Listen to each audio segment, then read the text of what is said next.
They found the file buried under layers of dust inside a forgotten drawer in the Italian naval archives. Its edges curled by time, its ink faded, its cover marked with a phrase in bureaucratic black letters. HMS MAS, Operazione Souda, strettamente riservato. On the inside flap, written in pencil by a hand long dead, a softer line. 6 men went underwater.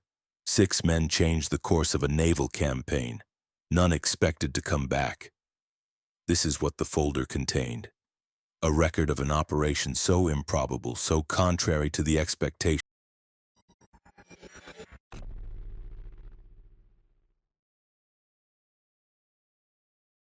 of both friend and foe, that it remained buried in the margins of Second World War history. An attack carried out not by entire fleets, not by diving bombers or torpedo squadrons, but by 6 men equipped with little more than lungs, discipline, and explosives strapped to their legs. The date was March 26, 1941, and the target was a place the Allies believed beyond the reach of enemy sabotage. Souda Bay, Crete. But to understand the raid, you must understand the world that produced it. The Second World War was still young, but already carved with betrayal, occupation, and shifting tides. The Mediterranean had become a battlefield of isolation. Italy, entering the war in June 1940 with ambitions larger than its capabilities, found its navy outmatched by the Royal Navy. The British held key positions in Gibraltar, Alexandria, and Malta, control points that could strangle the Central Sea as effectively as blockades. And Crete, lying like an unsinkable carrier in the eastern Mediterranean, gave the British a way to strike deep into Axis territory. Souda Bay, its largest harbor, was the staging ground for convoys, air units, and the heavy ships that dominated the Aegean. Behind anti-submarine nets in waters patrolled day and night anchored the British cruiser HMS York, a veteran of Arctic patrols and Mediterranean battles.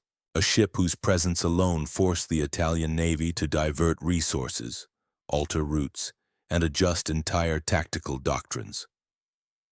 To the Italian High Command, HMS York was a symbol, a reminder of their vulnerability, their limited reach, their inability to strike where it mattered. But in a small corner of the Regia Marina, inside a unit that did not think like the rest, the challenge looked different. They saw opportunity. They saw the weakness in strength. They saw a fortress that believed itself immune. They belonged to Decima Flottiglia MAS, the 10th Light Flotilla, an experimental force that few outside Italy took seriously. They trained in harbors at midnight. They practiced attaching mines to the hulls of derelict ships. They learned to breathe underwater with primitive rebreathers. They tested small, explosive-laden boats on moonless nights. They were dismissed by many in the Italian Navy as dreamers, until they began breaking ships. Under the leadership of men like Prince Giunio Valerio Borghese, Luigi Duran de la Penne, and Teseo Tesei, Decima MAS had already attempted daring attacks against Malta and Alexandria. Some had failed, others had come close. Each attempt taught them something about infiltration, currents, silence, and the psychology of harbors. And in early 1941, their focus locked onto Souda Bay. The intelligence was clear. HMS York had been temporarily damaged by Luftwaffe attacks but remained afloat, functioning as a floating battery. Nearby were tankers, transport ships, and supply vessels supporting British operations in Greece and North Africa. Destroying them would cripple Allied mobility in the region. But Souda Bay was heavily fortified. Allied commanders believed the defenses were sufficient to repel any Navy or Air Force strike. Anti-torpedo nets, sonar-equipped launches, watchtowers, coastal guns. The bay narrowed at the entrance, forcing any ship to pass under several layers of guns. Submarines couldn't get inside. Aircraft risked Turkish neutrality or Allied fighters. Saboteurs had no land route to the docks. The British were confident. Their confidence would cost them a cruiser. The Italians, recognizing the futility of conventional attack, chose an unconventional route. Human torpedo swimmers, codenamed Uomini Gamma, Gamma Men. These were underwater infiltrators who carried mines on their bodies, swam under enemy hulls, and attached charges with quiet, deliberate hands. This required lungs that could handle cold, pressure, and fear, bodies trained to endure silence, minds hardened by the knowledge that failure meant drowning or capture. 6 men were selected for the Souda Bay operation. Their names appear in the file, written with stark precision. Tenente di Vascello Licio Vicentini, mission leader, calm under pressure, Sottocapo Giovanni Magro, strong swimmer, detail-focused, Sergente Maggiore Loris Jacobi, experienced in underwater demolitions. Capo Squadra Alcide Pedretti, endurance specialist, Secondo Capo Carlo Bosio, reconnaissance diver. Sergente Gino Birindelli's substitutes, additional specialists trained in infiltration techniques. These men had undergone months of brutal training. Night dives in freezing waters, oxygen deprivation drills, silent swimming across kilometers, and extended sessions submerged beneath piers until their bodies trembled. On the evening of March 25th, the Italian destroyer Francesco Crispi approached the edge of Souda Bay.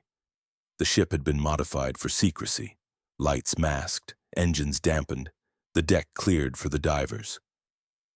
On board, the atmosphere was suffocating with anticipation. At midnight, the swimmers prepared. They strapped on breathing apparatuses, Pirelli ARO oxygen rebreathers prone to CO2 buildup and deadly if misused. They attached explosive charges to their chests and thighs. These charges carried both magnetic clamps and time delay fuses calibrated to explode several hours after attachment. Each diver carried between 20 and 50 kilograms of explosives, enough to cripple a heavy cruiser. The sea was black, cold, and slow.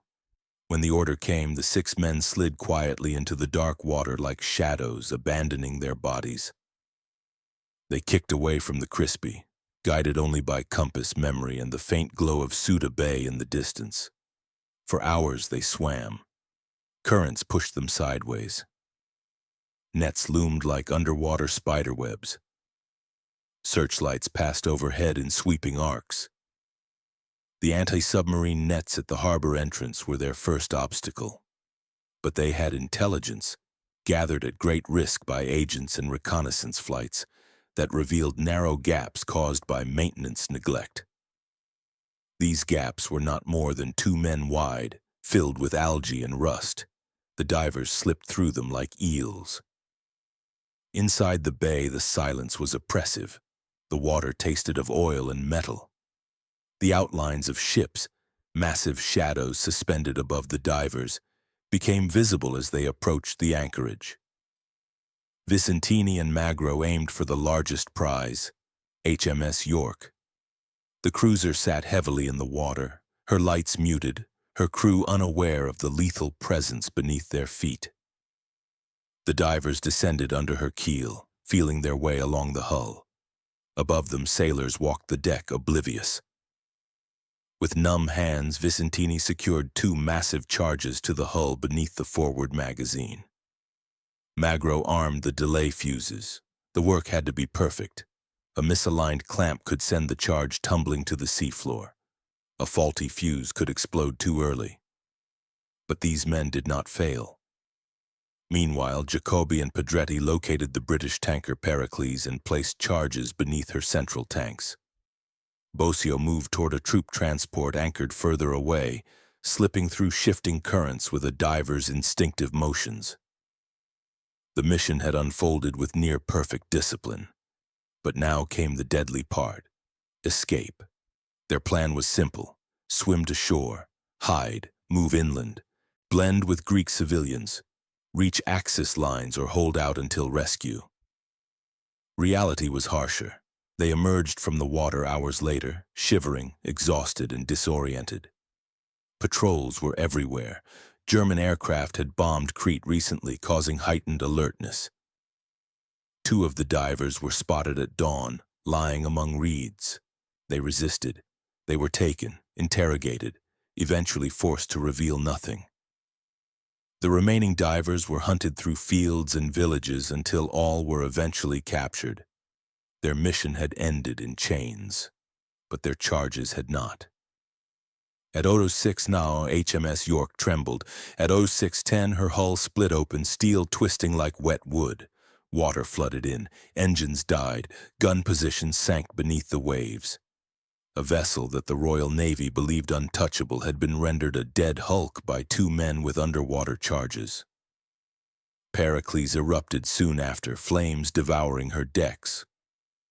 She sank months later in the Mediterranean while being towed. The British were stunned. Their initial reports blamed aircraft, mines, or sabotage teams from land. Only later did they uncover the truth, that 6 divers had done what fleets and bombers could not. The consequences were far-reaching. Souda Bay's defenses were reinforced. British naval confidence in harbor security was shaken. Italian morale within Decima MAS soared. The Allies realized human-based underwater sabotage was not only possible, it was devastating. Internally, the British Navy wrote in a classified assessment, "Attack was executed under conditions we believed prohibitive. Enemy divers displayed skill beyond expectation." In Rome, the Italian naval chief scribbled in a private note, "We have found our weapon." The divers spent the rest of the war as prisoners. Some survived, some did not. But their actions echoed across every major naval base in the Mediterranean afterward. Security doctrines were rewritten, new barriers installed, underwater sentries posted. War changes when a handful of men show that even iron giants can bleed. And so the story of Souda Bay survived not because of speeches or medals, but because 6 men in the cold water of a hostile harbor taught the world a lesson. The greatest dangers in war sometimes come not from fleets, but from those unseen beneath the surface. HMS York never sailed again. Decima MAS entered legend, and naval warfare quietly, irrevocably changed. This was the night the Italians slipped into Souda Bay and struck the heart of a fortress. The night 6 swimmers accomplished the impossible. The night the Mediterranean learned to fear the dark beneath the waves.